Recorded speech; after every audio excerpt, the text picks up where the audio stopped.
O Bira sempre está lá fazendo palestra. Bem, boa noite, meus irmãos, boa noite, minhas irmãs.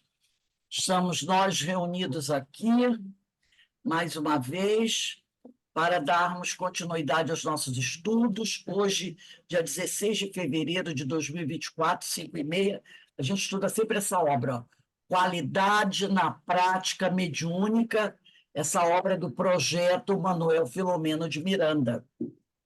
Hoje, nós estamos estudando a segunda parte do livro, que é quando o Divaldo responde às perguntas, não é?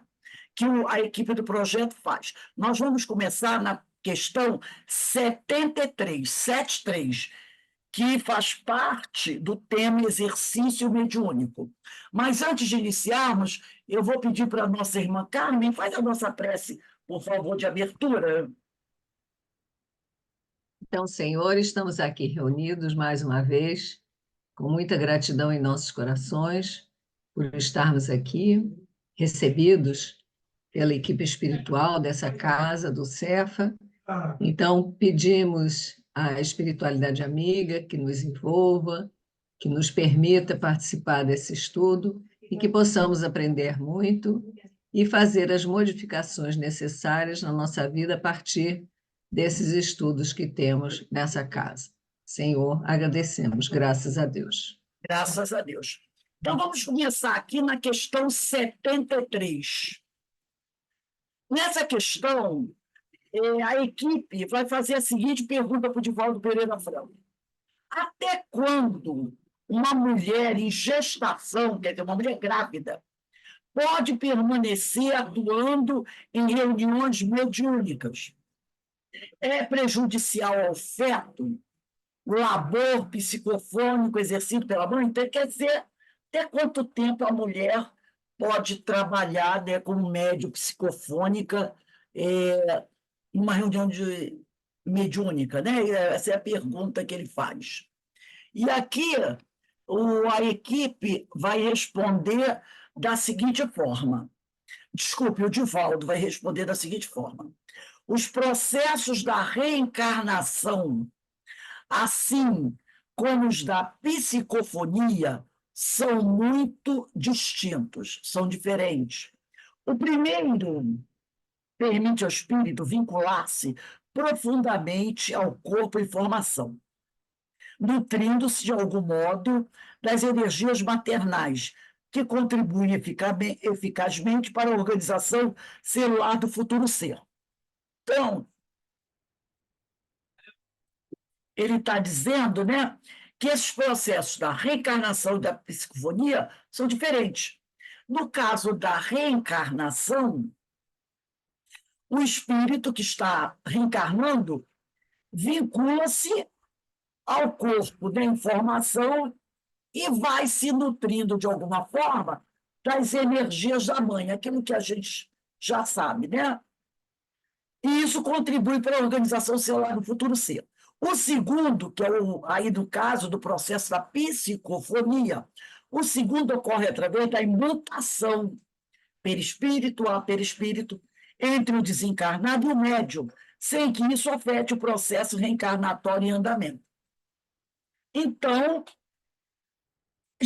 o espírito está ligado ali ao médium, perispírito a perispírito, e não vai afetar aquele outro que está no processo reencarnatório.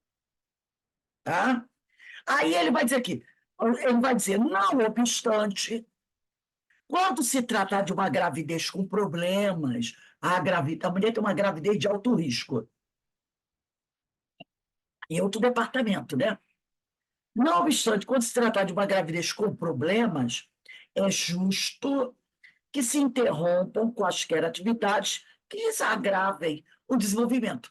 Mas gravidez de alto risco é exceção, né? É exceção. Tem mulheres que trabalham até os 9 meses, né? Faltando 2, 3 dias, porque ela só tira licença, faltando poucos dias para o neném nascer. No transcurso de gestações normais, o inconveniente será sempre de natureza fisiológica, a partir do 7º mês, mais ou menos, quando a postura se torna desagradável E a exigência de um largo período para a mulher permanecer sentada pode se tornar cansativa. Então, realmente, depois do 7º mês, fica meio incômodo, né? Porque aí vai ficar sentada, certas posições, muito tempo.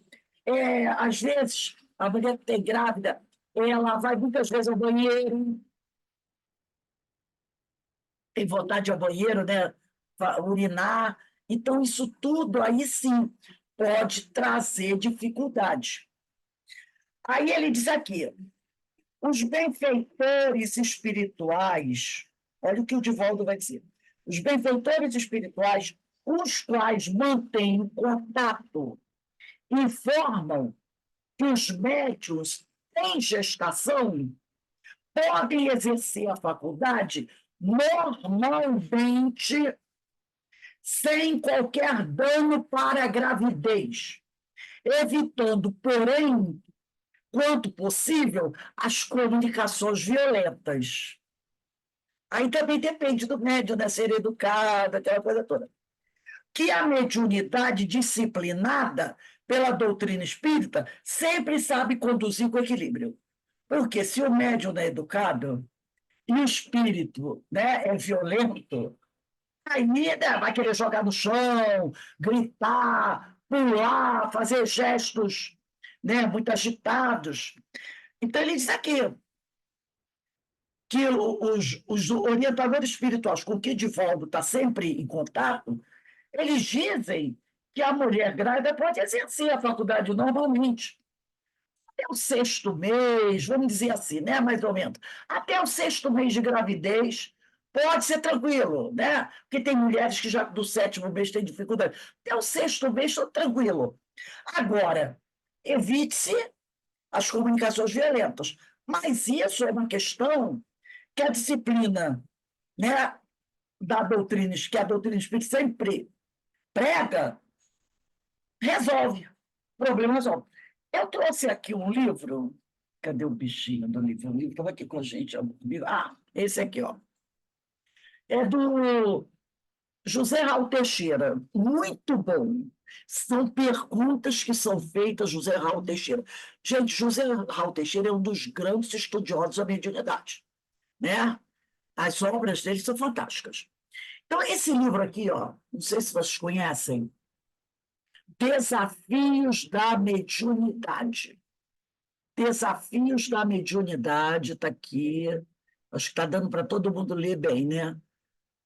José Raul Teixeira, pelo Espírito Camilo, orientador espiritual, né? Dos Raul Teixeira. Ele tem uma pergunta aqui, é a pergunta 85. Quem tiver esse livro, é um livro assim, de perguntas e respostas feitas tudo sobre mediunidade. E aí a pessoa pergunta, era normalmente a equipe da Casa Espírita, né? Pergunta, e o Raul responde. Na pergunta 85, a equipe fez a seguinte pergunta ao Raul: mulheres grávidas podem participar de trabalhos de desobsessão? E o José Raul Teixeira responde: desde que a gravidez se apresente sem problemas, nada há que o impeça.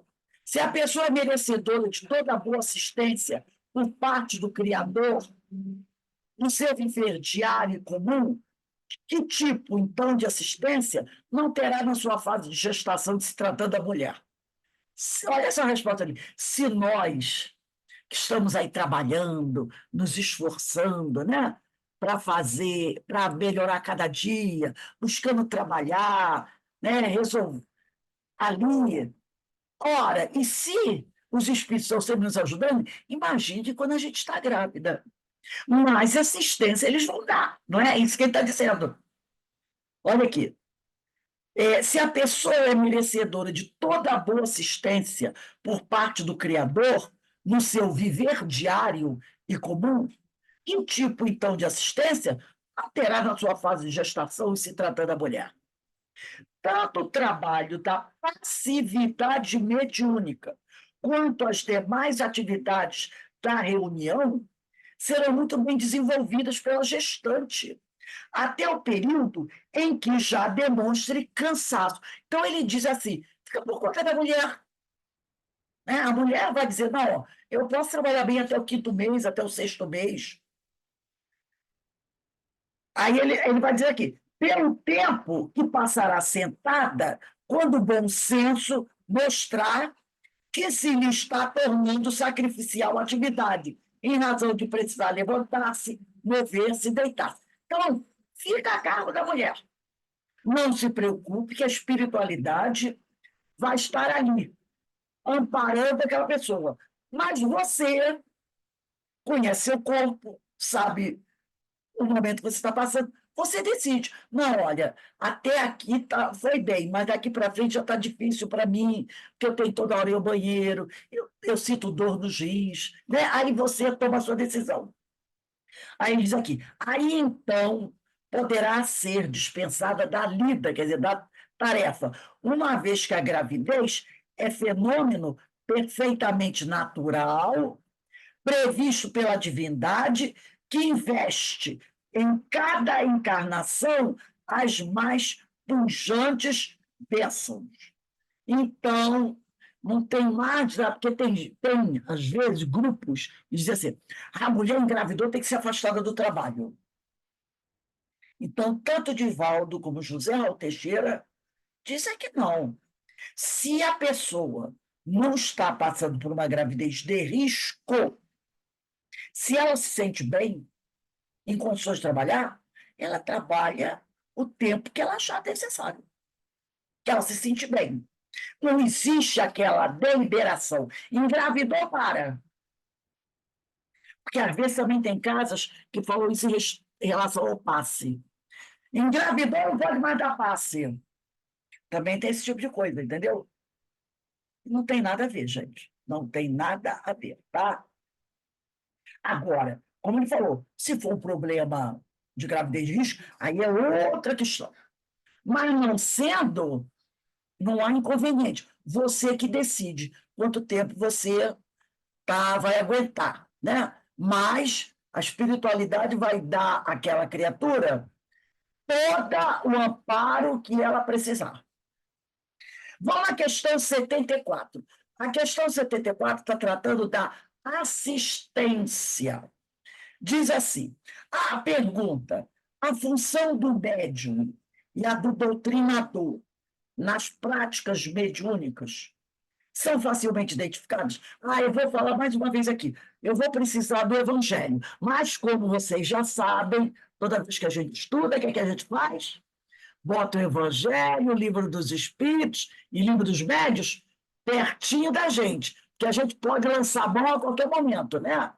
Sempre assim. Livro dos médios, evangelho, livro dos espíritos, a gente sempre deixa perto. Não importa o estudo que vai fazer.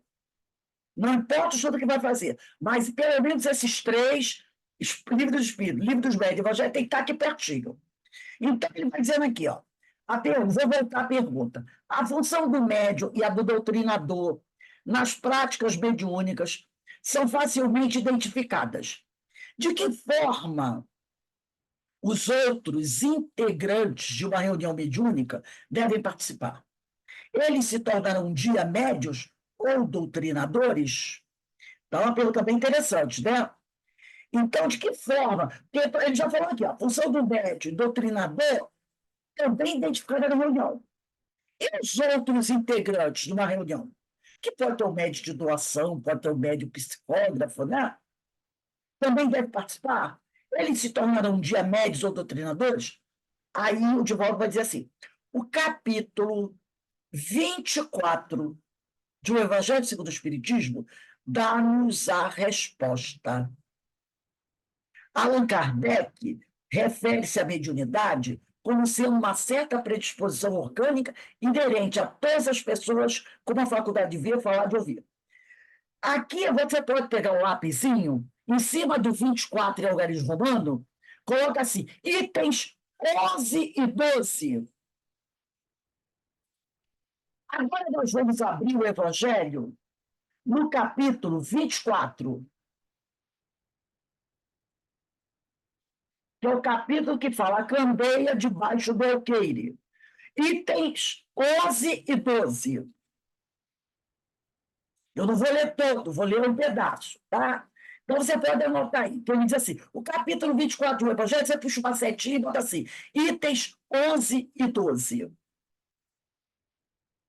No item 11, ele diz assim, no Evangelho segundo o Espiritismo, estando Jesus à mesa, o título desse item é Não são os que gozam de saúde que precisam de médico, tá? Então, no item 11, diz assim, estando Jesus à mesa, em casa desse homem, Mateus, vieram aí ter muitos publicanos e gente de má vida, que se puseram à mesa com Jesus e seus discípulos. O que fez que os fariseus, notando, dissessem aos discípulos: Como é que vosso mestre come com publicanos e pessoas de má vida? É bem característico nosso, né? A gente fica observando, né? Como é que aquele padre, como é que aquele sacerdote, como é que aquele homem está conversando com aquela mulher, com aquela saia tão curta? A gente não é danado para ver esses detalhes. Aí eles fazem essa pergunta. Aí Jesus ouviu e não deu oportunidade a nenhum discípulo de responder. Porque os publicanos, reparem isso que é interessante aqui. Os publicanos e os fariseus, né? Aí ele diz aqui, ó, o que fez com que os fariseus, notando, dissessem aos discípulos, como é que vosso mestre come com publicanos e pessoas de má vida? Os fariseus perguntaram para os discípulos. Mas Jesus não deixou que os discípulos respondessem. Ele respondeu. Ele respondeu. Porque eles não perguntaram para Jesus. E a coragem? Eles perguntaram para os discípulos. Aí, aqui, ó, tendo os ouvidos, Jesus ouviu. Ele estava conversando com os publicanos, mas o ouvido, ó, funcionava bem. Tendo os ouvidos, disse-lhe Jesus: Não são os que gozam de saúde que precisam de médico. Mateus capítulo 9, versículo de 10 a 12, né? Aí no item 12, eu vou ler até o terceiro parágrafo. Diz assim: Jesus se acercava principalmente dos pobres e dos deserdados.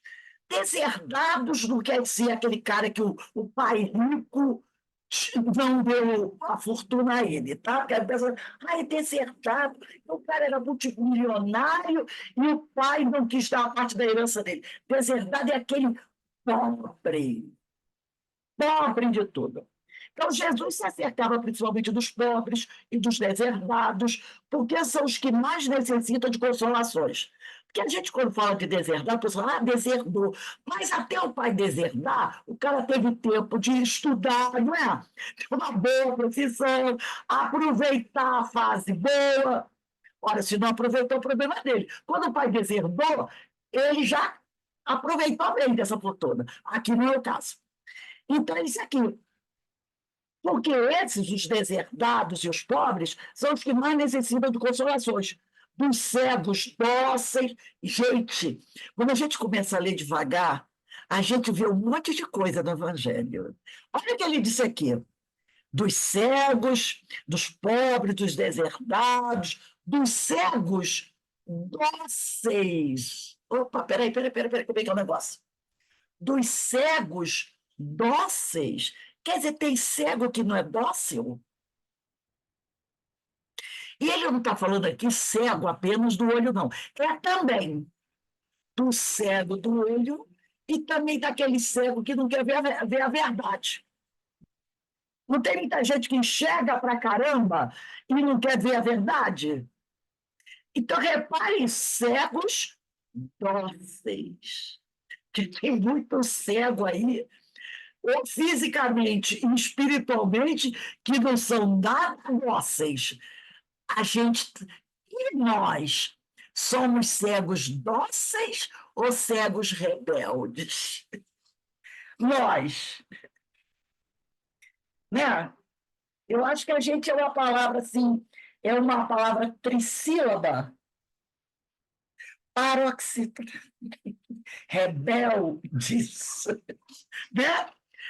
Tanto é que a gente está aqui, ó, batendo cabeça até hoje, né? Por quê? Por causa da nossa cegueira em ver a verdade. Então, o Evangelho vai botando as palavrinhas e que a gente, de vez em quando. E olha que ele diz mais: dos cegos dóceis e de boa fé. Não basta ser dócil, tem que ser de boa fé. Olha quanta coisa.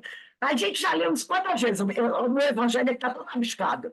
Mas nunca me chamou atenção para isso. Agora que eu me chamando cegos dóceis e de boa fé. Então, tem muito cego rebelde de má fé. Aí diz assim, porque pedem se lhes dê a vista.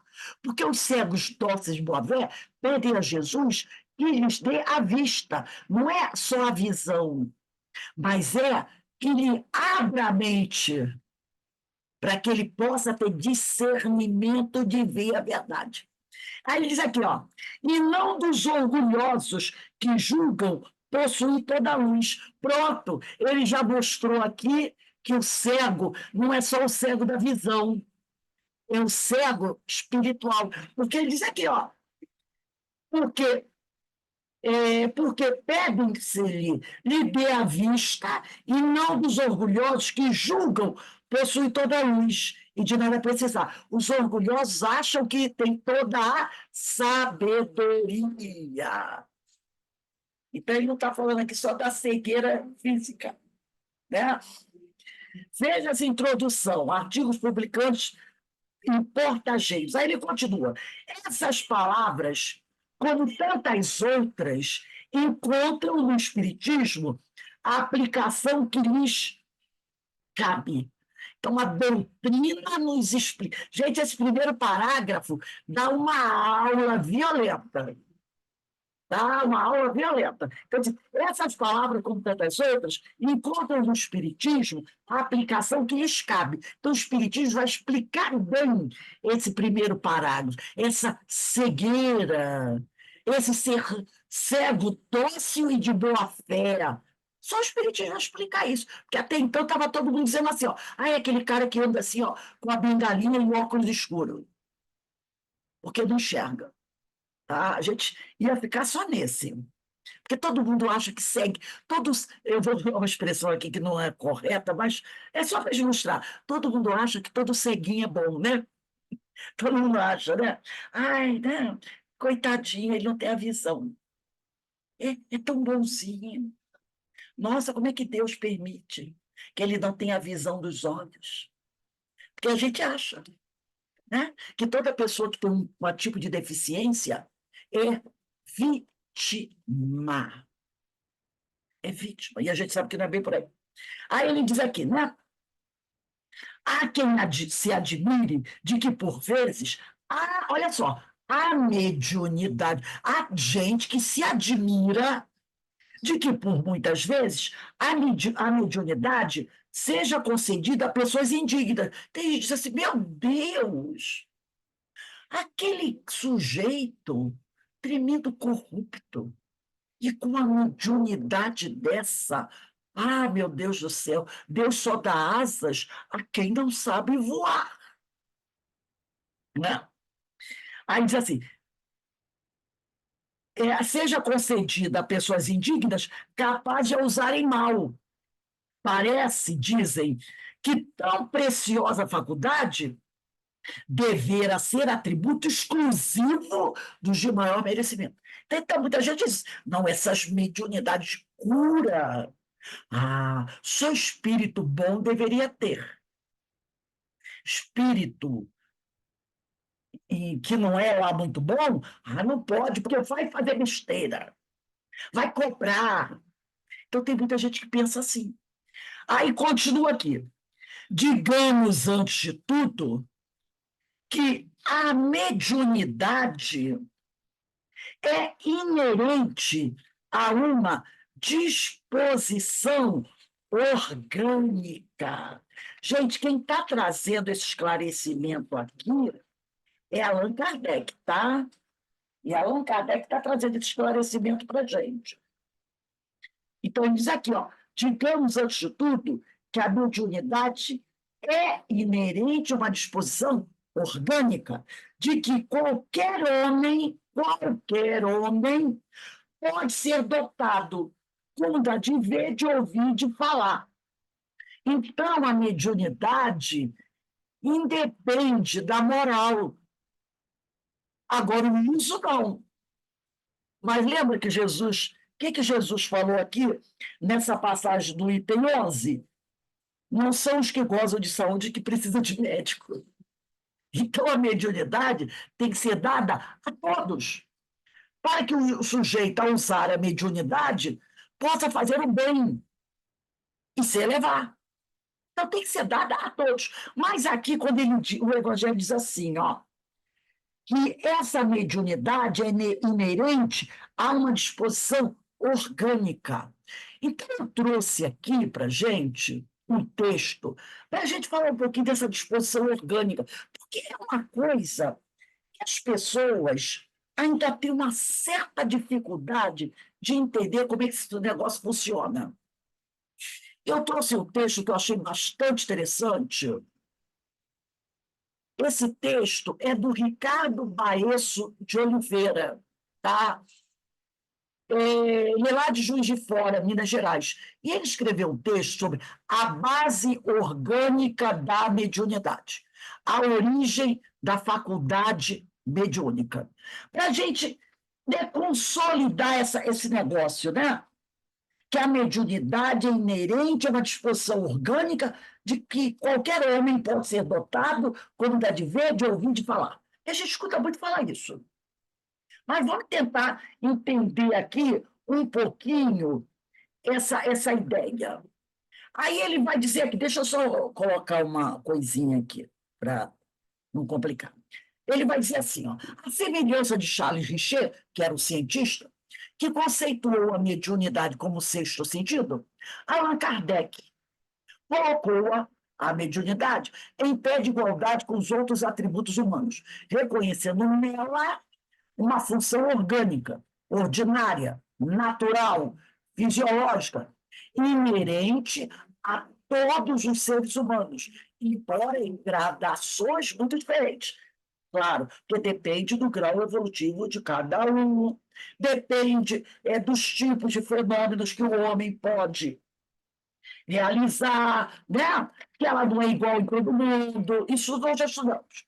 Ao examinar a questão no livro Evolução em Dois Mundos, André Luiz informa-nos que a faculdade mediúnica vem sofrendo, através dos milênios, paciente desabrochar, acompanhando o espírito imortal em seu processo evolutivo. É, portanto, uma função do espírito que se projeta no corpo a cada nova existência, sendo continuamente aprimorada. Então, a gente vai percebendo que essa mediunidade, essa faculdade mediúnica, vem sofrendo, através dos milênios, um paciente desabrochar. Ela vem evoluindo, tá?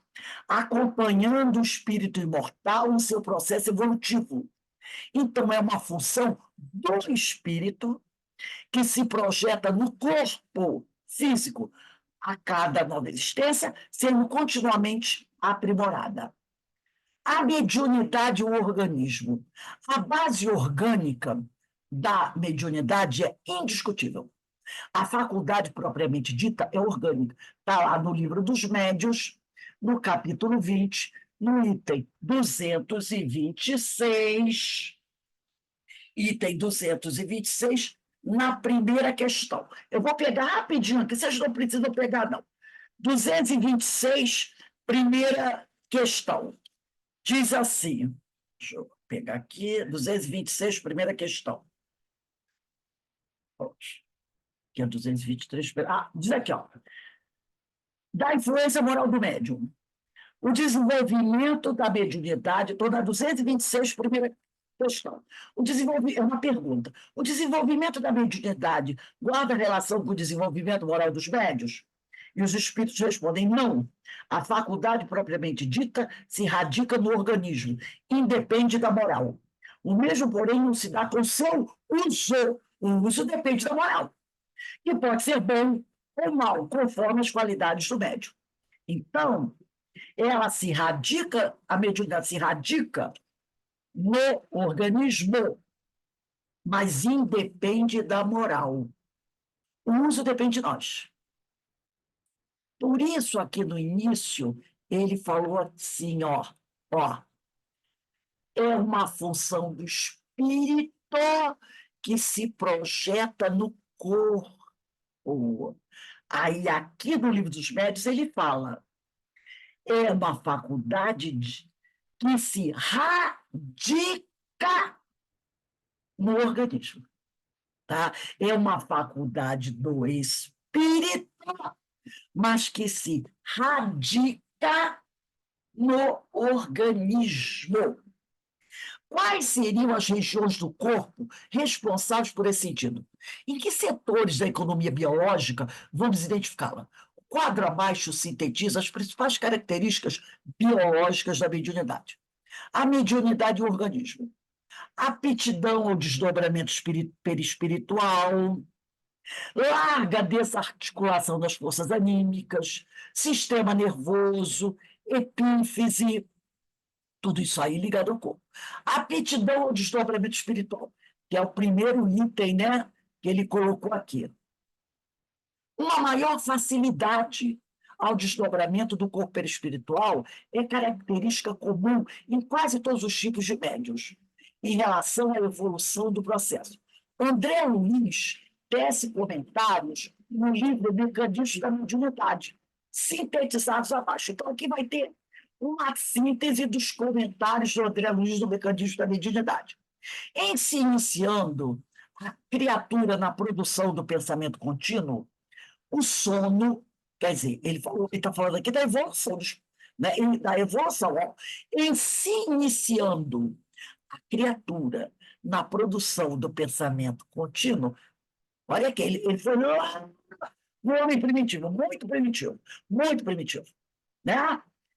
O sono, com o tempo, adquiriu para essa criatura, uma importância que a consciência em processo evolutivo até aí não conhecera. Naquele homem, né? Bem primitivo.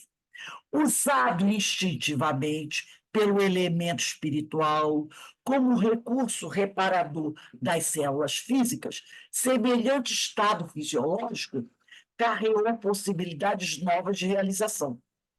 Amadurecido para pensar e mentalizar, o homem começou a exercitar o desprendimento parcial do corpo sutil durante o sono, dando os primeiros passos na conquista do desdobramento do estado do sono. Então, o André Luiz está dizendo, quer dizer aqui, que aqueles homens muito primitivos, né, aqueles primeiros primatas, eles não sonhavam.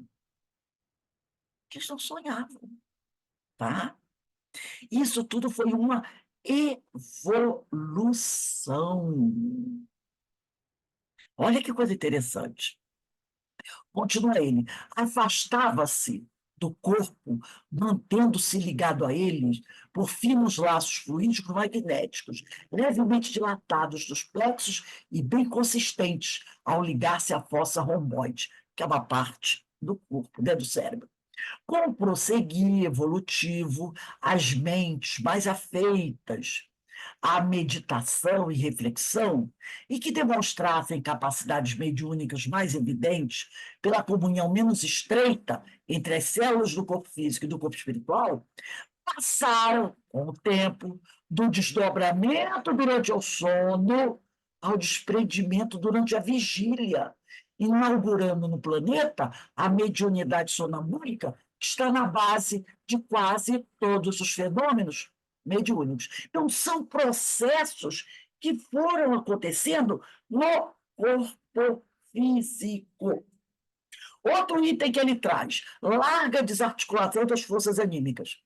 Na mediunidade de efeitos físicos, haverá mobilização de elementos biológicos, corpo físico, que André Luiz denomina de recursos periféricos do citoplasma, que, ao lado do fluido vital exteriorizado, vai dar origem ao ectoplasma, da terminologia científica.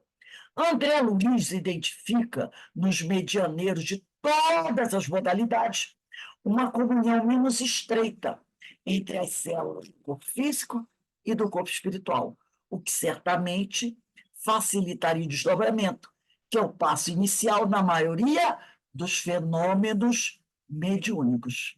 Então, para aqueles médiuns, como Kardec chama, né? O que são médiuns?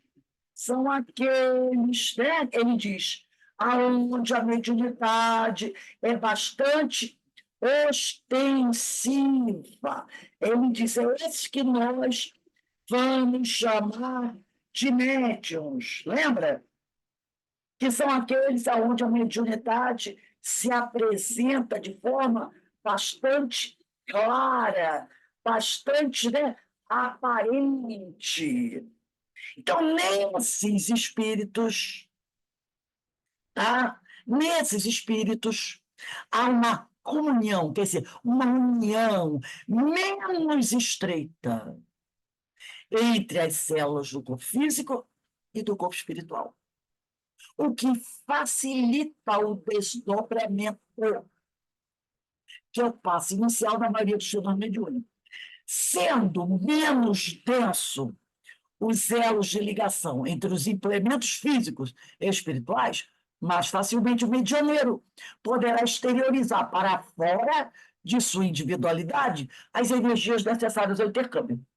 Nos domínios da mediunidade, no capítulo 2, André Luiz colabora nessa ideia ao dizer: raios ectoplásmicos são raios peculiares a todos os seres vivos, e ainda na base deles que se efetuam todos os processos de materialização mediúnica, porquanto os sensitivos encarnados que os favorecem libertam essas energias com mais facilidade.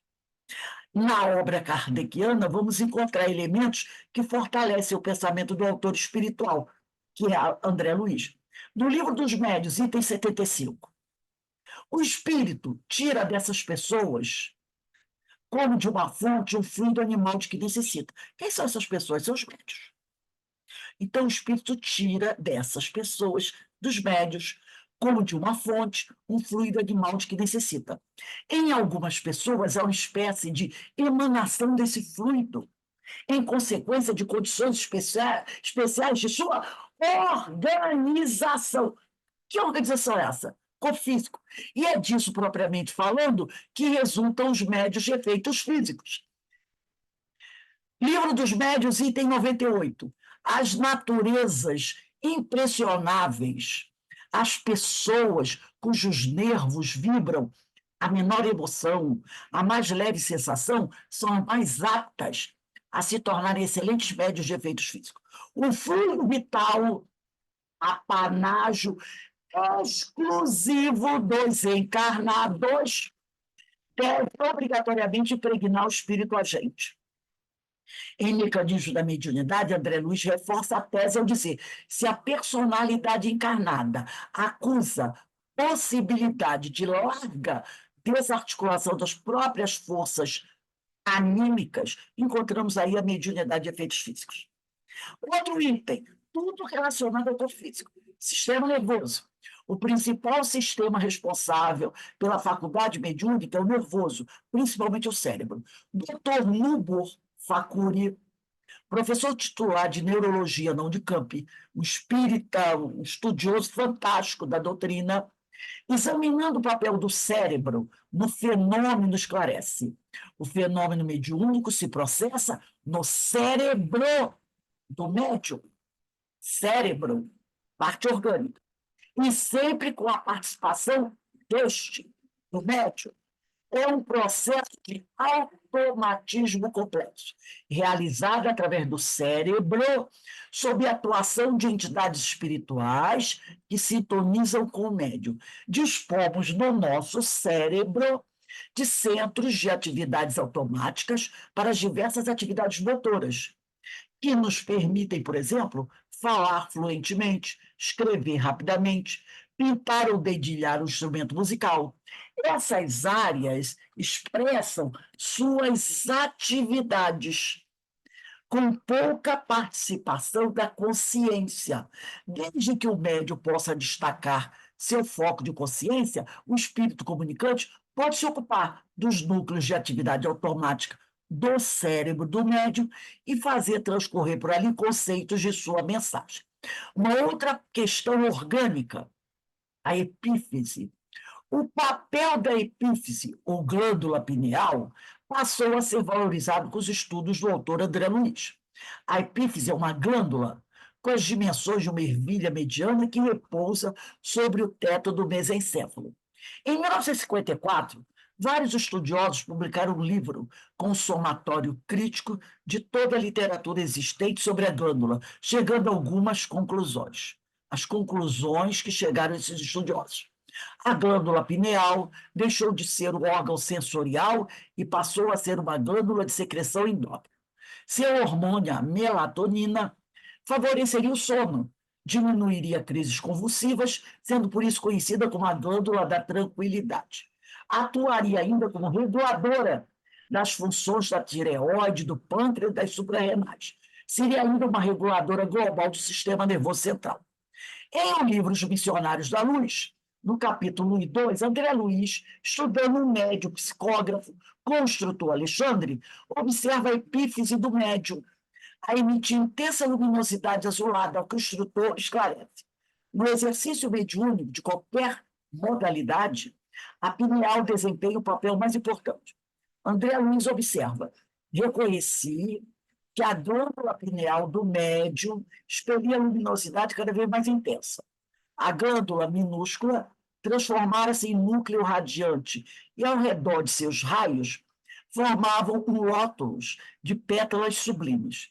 Examinei atentamente os demais encarnados e observei que em todos a pineal apresentava notas de luminosidade, mas em nenhuma brilhava, como no médium em serviço.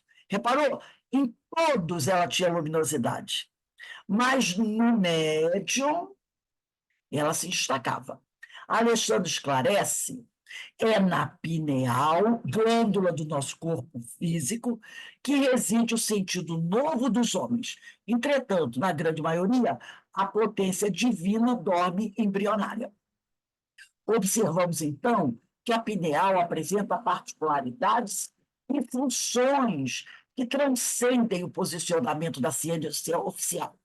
Ela domina o campo da sexualidade, estabelece relações com o mundo espiritual via mediunidade, transformando a energia mental em estímulo nervoso, e mantém contato entre o espírito e o corpo, através do centro coronário, além de presidir os fenômenos da emotividade. O circuito mediúnico, esclarecendo quanto ao mecanismo íntimo do fenômeno mediúnico, Kardec reproduz o pensamento de um de seus guias. Lá no Livro dos Médiuns, no capítulo 19, item 225, no segundo parágrafo, né? Então, eu peguei aqui o item 225, que é aquele item que eu mandei vocês estudarem, lembra? No segundo parágrafo, ele diz aqui, deixa eu só pegar aqui. A comunicação mediúnica é, em síntese, um processo de transferência de conteúdos mentais da dimensão espiritual para a física. A participação direta do médium e dos assistentes é indiscutível em todas as variedades mediúnicas. O desdobramento do médium quase sempre precede a captação da onda mental do espírito comunicante. Então, por que que eu trouxe esse texto para vocês, para a gente entender quando é dito que há uma certa predisposição orgânica inerente a todas as pessoas. A mediunidade é uma predisposição orgânica. Então, vocês viram aí como o corpo trabalha em relação à mediunidade. Falamos do fluido vital, que está no corpo físico, ectoplasma, produção do corpo físico, epífise, está no corpo físico. Por isso que essa mediunidade, como diz aqui no livro dos Espíritos, né?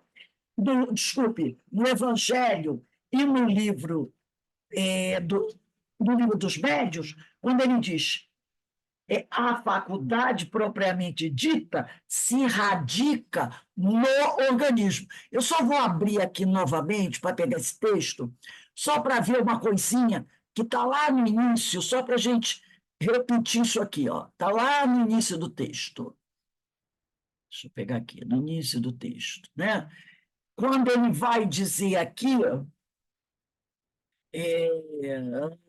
deixa eu abaixar aqui um pouquinho.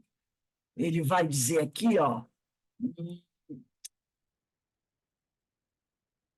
deixa eu ver.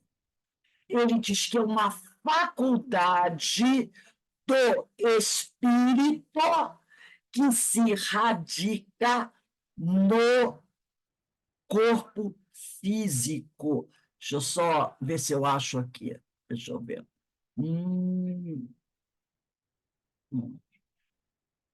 Não, é mais para cima. Só para a gente pegar esse pedaço aqui. Deixa eu ver se eu acho.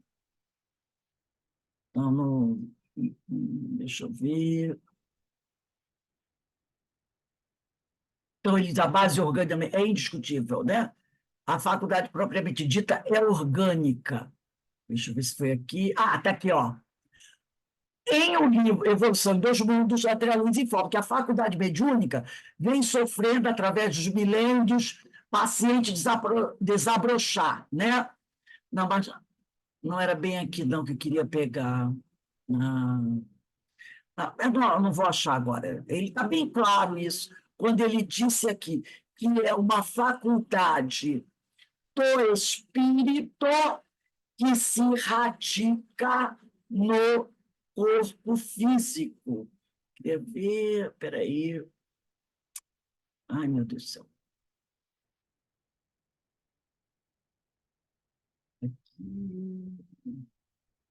Aí, quando a gente quer, a gente não acha. Não vou achar aqui. Mas é isso aqui. Eu acho que vocês estão lembrados dessa frase, que eu achei muito importante quando ele fala sobre isso, que é uma faculdade do espírito, a mediunidade, mas se radica no organismo. Então, o que ele vai dizer aqui, a faculdade propriamente dita se organiza, se radica. O que é se radicar? É se localizar, é se desenvolver, tá? Nossa, estou tentando achar aqui. Agora eu já nem sei mais se foi nesse livro, se foi aqui que eu achei, que as coisas vão se misturando, né? E aí eu queria achar, porque ele coloca aqui muito claro. Ai, meu Deus. Deixa eu ver aqui. Hum, hum. Ele fala aqui sobre isso, mas ele fala que ela vem sofrendo transformações. Ai, meu Deus do céu, que coisa difícil. E eu li, engraçado que eu li umas 2, 3 vezes isso, de tão importante que ele era, mas eu não estou pegando, não estou achando. Deixa eu ver se eu acho.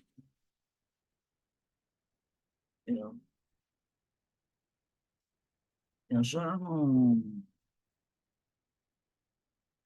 não vou achar. Não vou achar, só vou achar depois, mas ele fala aqui bem isso, né? Era isso que eu queria pegar, mas já não sei nem mais se foi aqui que eu li isso, né? Quando ele fala sobre isso, sobre essa questão, que é uma faculdade do espírito, a mediunidade, mas que se radica no nosso corpo físico. Gente, eu não falei isso para vocês? Aqui, ó. Hein, gente, vocês não lembram, não? Eu fiquei em dúvida. Será que fui eu que falei mesmo isso? Foi. Sobe mais um pouco, Rose. Acho que quando ele fala no É sobre cérebro, isso. é mais ali, ó, sobe mais. Vai só, Inclusive, não, volta, vai para baixo. é Vai para desce. desce, desce É mais. sobre isso. E ligou depois de novo. Espera aí, vai. Gente, Mais um pouco. é, eu falei sobre isso. E aí eu lembro que eu até repeti, porque eu achei tão importante. Aqui, ó. Doutor Nubor Facuri, professor titular, examinando o papel do cérebro no fenômeno. Vê se é esse Não, trecho. não, não, não, não. Não é isso, não. Engraçado, muito interessante. Sumiu. Sumiu. Eu li isso aqui, porque eu só li. Deixa eu ver. O que eu li do livro dos médiuns? Se a de depende do oral, eu li a 226. Qual foi a outra do livro dos médiuns que eu li? Gente, que coisa incrível, né?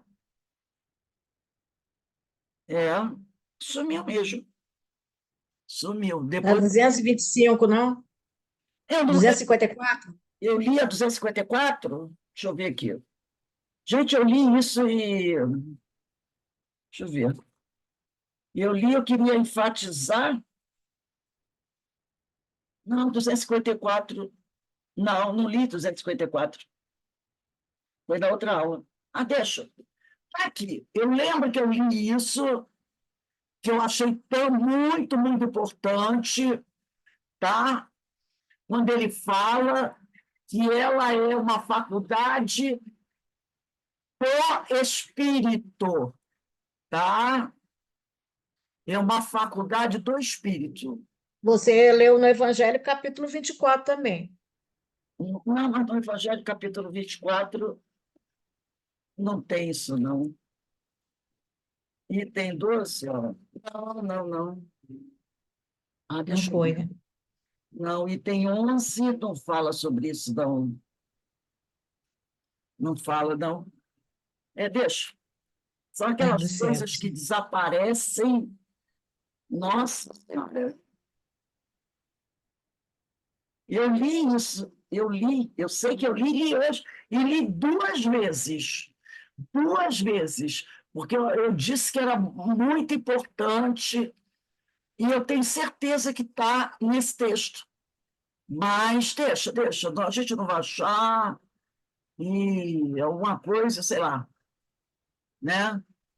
Que eu achei importante ele falar sobre isso, né? Que a faculdade está no espírito. A faculdade está no espírito, mas ela se radica no corpo físico. Não está aqui no livro dos médios, não. Não está. Eu estou vendo no Consolador aqui, no Consolador, Ah, que está você. aqui, gente, está aqui. Nós fazemos 10 vezes e não vimos. Portanto, uma função do espírito. Ah, tá. A faculdade mediúnica é uma função do espírito que se projeta no corpo a cada nova existência. É isso aqui. Ela é, como está na questão 226, nada que a gente não insista que não venha aparecer. É o que ela Ah, é diz 226. na 226, ele diz: a faculdade se radica no organismo. É o que ele diz aqui, ó, se projeta no corpo a cada nova existência. Ela misturou, que ela leu no 1. Então, ele diz, Ah, é, portanto, uma função do espírito que se projeta no corpo a cada nova existência. Então, esse se projeta no corpo é o que está aqui no livro dos médiuns, tá? Ela se radica no organismo a cada reencarnação, a cada nova existência. Porque conforme você reencarna, você não tem que elaborar um novo corpo físico? Então, a mediunidade é uma função do espírito e a cada nova existência ela se projeta, ela se radica no organismo. Deu para entender bem agora? Então é isso. É isso que a gente está falando aqui. A faculdade é do espírito. Mas, quando você reencarna, para você poder utilizar essa mediunidade, você precisa do corpo físico. E aí esse texto vem trazendo como essa mediunidade vai acontecer no corpo físico. Agora a gente vai entender por que o pessoal diz a mediunidade orgânica. O pessoal não fala assim, a mediunidade orgânica. Agora a gente está entendendo por que ela é orgânica. Ela é uma faculdade do espírito, mas a cada nova existência, ela se projeta, ela se radica no corpo físico. E aí vai precisar do quê? Do fluido vital, para ela se manifestar. Que o fluido vital está onde? No corpo. Vai precisar do ectoplasma, do cérebro, da epífise, das células, de tudo do nosso corpo. Entendeu? De tudo do nosso corpo. Aí você vai entender essa história. A mediunidade é orgânica. O pessoal fala assim, mas sem entender como e por que isso vai ocorrer. E até isso vai evoluindo, né, Rose? Exatamente, vai evoluindo. Porque o texto vem falando que lá os primatas, eles não conseguiam nem sonhar, né? Não conseguiam promover deslocamento. E isso foi uma coisa que foi acontecendo que, com o tempo, conforme o espírito foi evoluindo, o perispírito foi evoluindo, o corpo físico também foi evoluindo. Tudo evolui quando o espírito evolui. O espírito evoluiu, o perispírito evoluiu, o nosso corpo também evoluiu. E esses processos orgânicos também vão evoluindo. Também vão evoluindo. Entendeu? Gente, desculpa aí a procura do negócio do texto, mas é que eu realmente não estava conseguindo encontrar o negócio. E estava simples ali, é que estava no meio da frase. Ô, Por Rose, isso, Rose, que o homem primitivo, ele só consegue a mediunidade, né? Só tem a mediunidade depois que ele passa a ter esse pensamento contínuo e Exato. começa, né? Ele precisa dessa evolução para ele poder se desprender, ter o sono, né? Primeiro o desprendimento do sono e depois Os a faculdade animais não têm pensamento contínuo. É entrecortado. O homem, aquele muito primitivo, aquele primata, que você não conseguia nem diferenciar, o pensamento dele também era assim. Também era assim. Ele não tinha esse pensamento contínuo, né? Que esse pensamento contínuo vem com a razão. Então, era aquela sobrevivência ali, eram os instintos, conforme a instintivo, razão né? vai se desenvolvendo. E essas questões vão se desenvolvendo junto, né? Vão se desenvolvendo. Aí surge o pensamento contínuo. Por isso, quando nós formos puros, né, ou até melhor, mais superiores, a gente não vai precisar falar, né? O pensamento é comunicação de pensamento a Não pensamento. tem precisar do corpo físico mais. Não, mais aí não Rose, vou precisa. precisar sair, tá? Por isso a gente vai entender quando Kardec explica que o porquê, quem ele chama de médium? É aquele que, antes de encarnar, o corpo é trabalhado para que essa mediunidade possa fluir de maneira mais intensa. Porque caso Isso ele, se ele não evoluiu na questão moral, ele não vai evoluir no corpo. não. Faz parte, complica. Ele vai ter uma mediunidade, ele pode ter até uma mediunidade ostensiva, mas ele não vai conseguir utilizar isso a contento. Entendeu? Porque aí a gente lembra o item 11, onde Jesus fala, né? Que eles dizem assim, nossa, seu mestre conversa com gente de má fé, de má fama, né? Aí Jesus diz assim, mas acontece que todo mundo tem direito à evolução. Então, a mediunidade tem que ser dada para todos. E conforme o sujeito vai evoluindo, ele vai aprendendo a utilizar melhor essa mediunidade. E usando melhor essa mediunidade, ele vai evoluindo. Agora, se o sujeito não tiver direito à mediunidade, como é que fica? E alguns precisam mais. Então, esses que precisam mais, é o do capítulo 11 do livro de Emmanuel, quem são os médiuns, né? Esses, antes de encarnar, na elaboração do corpo físico, o perispírito, o corpo físico é trabalhado de forma que essa mediunidade consiga eclodir de uma forma mais poderosa. Outros já não precisam. Tem a mediunidade, mas não precisa eclodir tanto. Então, tudo isso é feito durante o período da reencarnação. É onde o sujeito ali é trabalhado, no corpo físico. Não é só do perispírito, principalmente no corpo físico do sujeito, para ele poder desdobrar melhor, Eu não sei que hora que vai acabar isso aí. para poder usar melhor o ectoplasma, entendeu? Então, é uma faculdade do espírito que se projeta no corpo, se radica no corpo. Agora a gente começa a entender isso melhor. A gente vai entendendo melhor essa questão, né? Do que. Gente, semana que vem a gente vai começar na questão 74, mas no segundo parágrafo, tá? No segundo parágrafo, porque a gente lê o primeiro.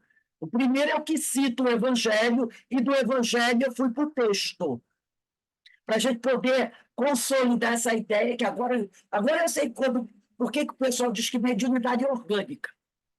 Né? Mediunidade é orgânica. Agora eu sei, faculdade do espírito que se projeta, que se radica no organismo. Não foi 73, não, né? Foi 74 já. 74, segundo parágrafo. Que se radica no corpo, né? Para que ele possa realmente viver essa mediunidade. Né? Então, o corpo vai ser elaborado. Fala, Alberto.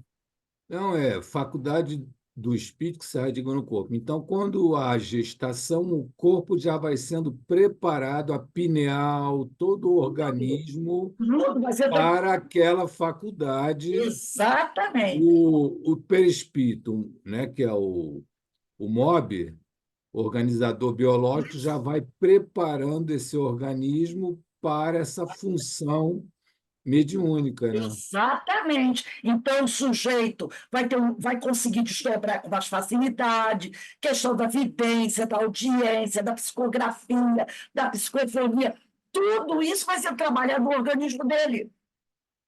Tudo isso, Ou não, né, Rose? Ou não. ou não, Ou não. se ele não tiver tanta necessidade, vai ser que todos somos médios. Sim. E todos nós, essa mediunidade vai surgir de alguma forma, mas em alguns precisou de uma elaboração maior, que é o médio ostensivo, que Kardec chama atenção para a gente. Entendeu?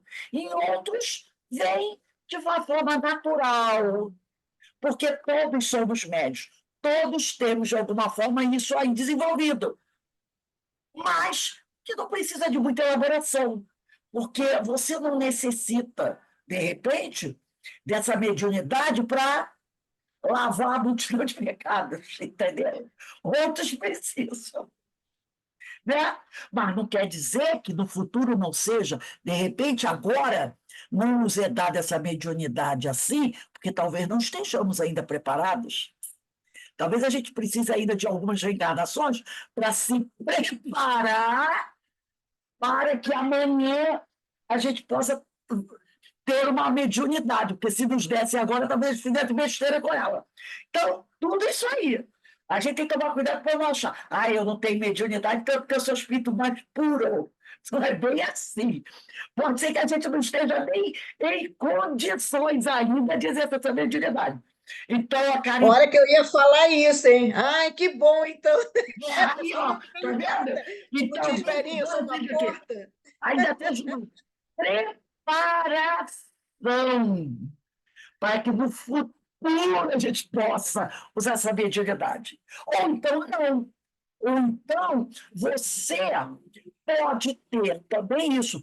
Não, você não precisa, você não quer dizer que você, né, seu espírito iluminado, mas você pode trabalhar essas questões morais de outra forma, como sendo um esclarecedor, um coordenador de curso, um palestrante, entendeu? Que não precisa tanto assim da mediunidade. Não vamos esquecer, gente, aí a gente também não pode esquecer isso, que a gente já, como diz o outro, já carpiu muito por aí, né? Então, também, lembrando Pedro de Camargo, vocês já se deram parabéns hoje? A gente também não pode esquecer isso, né? A gente já tem bastante tempo de estrada. Então, pode ser que nessa encarnação a mediunidade não tenha sido tão necessária. Então, você pode resolver seus problemas aí trabalhando no bem. Não precisa da mediunidade. Outros talvez precisem, né? Mas o importante é a gente saber que tem que continuar trabalhando, trabalhando. Lembrando da aula da Sueli Caldas Schubert, né? Para não pagar mico amanhã, né? Agora, Rose, também tem, além da mediunidade, poderíamos dizer assim, de expiação ou de missão, né? Ah, mas aí, Alberto, aí, ó, sinceramente, meu amigo, a missionária Existe, né? Não existe do caso de mediunidade que vem com a missão de alavancar a humanidade. missionário, né? É. Mas o Aí, que que ele fala sobre missionários? São raríssimos. Por exemplo, Chico Xavier, pode ser que tenha sido uma mediunidade de missão já, talvez tenha se tornado missão da metade no decorrer. no decorrer, isso aí, no decorrer, porque é um mandato mediúnico. O mandato mediúnico você conquista, entendeu?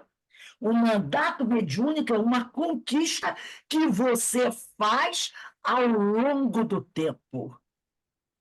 Você trabalha ao longo do tempo. Vamos fazer uma comparação rapidinho antes de encerrar com o Paulo de Tarso. Quando ele começou, ele tinha mandato mediúnico? Não, não. Agora, depois de 15 anos de trabalho nas estradas, ele conquistou o mandato mediúnico. Mas no início, não.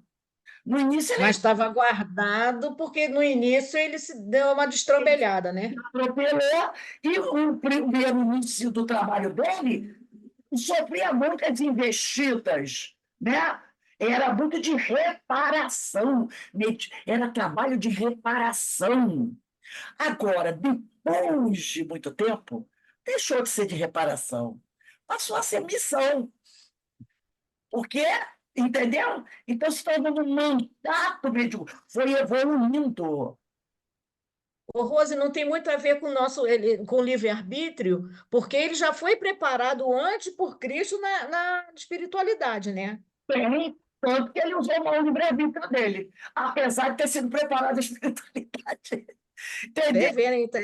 E foi bem preparado por Jesus para a espiritualidade.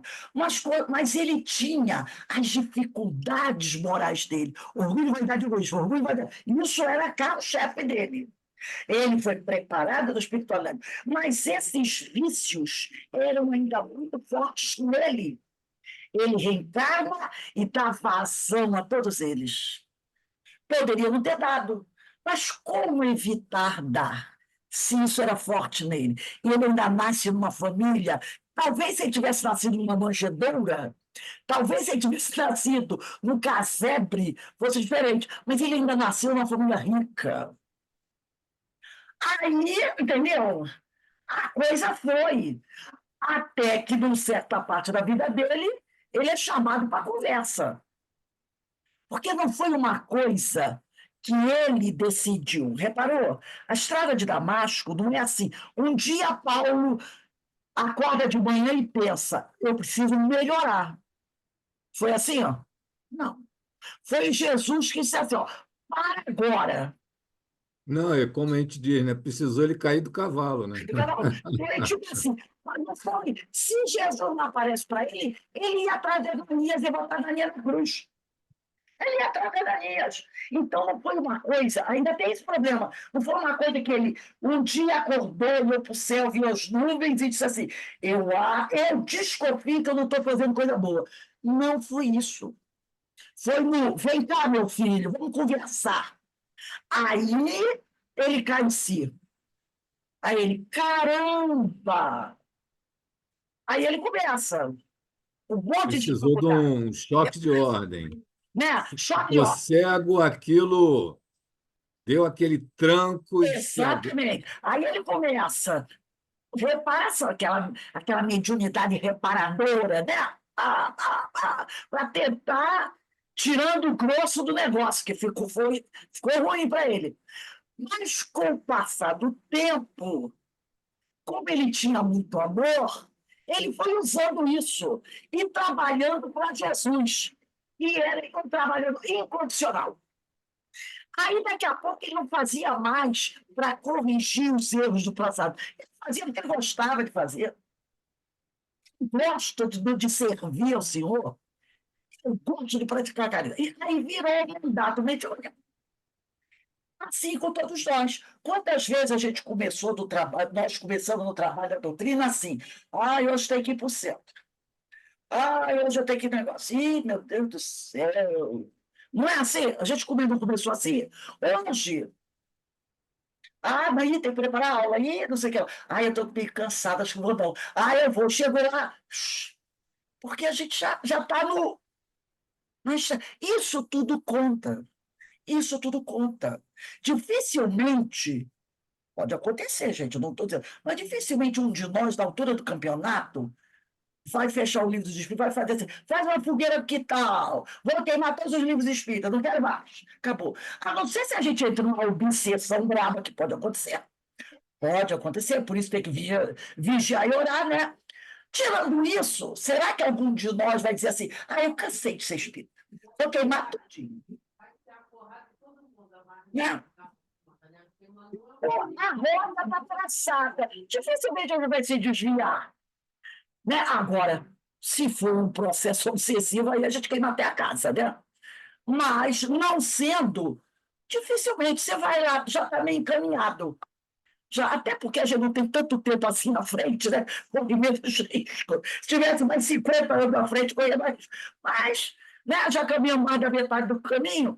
Então, dificilmente você já está ali. É só ir acertando os ponteiros, ajeitando, né? Procurando melhorar todo dia um pouquinho mais. E aí a gente vai.